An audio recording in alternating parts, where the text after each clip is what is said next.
güzel ve tatlı tilavetinden ötürü İbrahim hocama teşekkür ediyorum. Ve aynı zamanda engelliler koordinatörümüz Hasan Güç hocamı kürsüye davet ediyorum.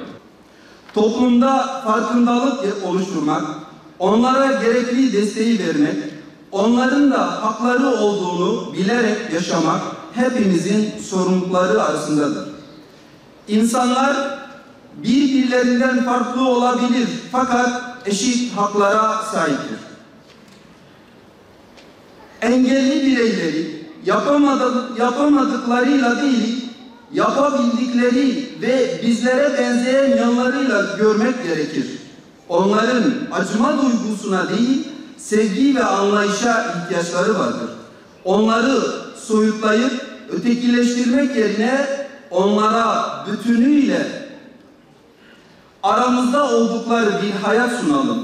Onlara engel değil, destek olalım. Hayatlarına bir ışık da biz yapalım. Hicretten sonra Medine'de Bedir'le, Uhud'la imtihan oldular. Meleklerle omuz omuza gelip aslanlar, mücahitler oldular. Bir bacağımız yürürken aksıyorsa zaten yürüyerek gidilecek yere gitmiyoruz. Sırattan geçişimize bunlar engel olamayacak. Rabbimizin takdiri bizim başımızın tacıdır. İnsanlık tarihi boyunca insanlar farklı değerlendirilmiş. Engelli olanlar zaman gelmiş bir insan bile sayılmamış. Engelli insanlar, özellikle zihinsel engelli insanlar dışlanmış. Bunlar aç bırakılmış, mahkum edilmiş. Her ülkemizde hem dünya çapında nüfusun %12, %13'ü engellidir. 82 milyonluk ülkemizde bu 10 milyondur. Bizzat engellinin kendisi. 10 milyon aile var demektir, engelli ailesi.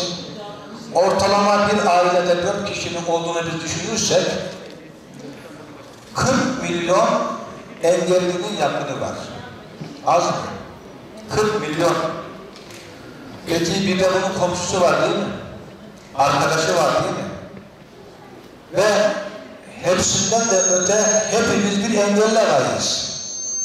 Var mı bizim bir garantimiz, biraz sonra ben evime çok rahat gideceğim, sağlam gideceğim, sıkıntısız gideceğim ve ölünceye kadar da bu sağlığımı, sıhhatimi koruyarak yaşayacağım diye öyle bir imkanımız var mı? Yok. Dolayısıyla bu hepimizi çok yakından ilgilendiren bir konu. Bu dünya nüfusunda da benzer rakamlar vardır. %12, %13 ve 800 milyon, 1 milyar bir engelli insan var.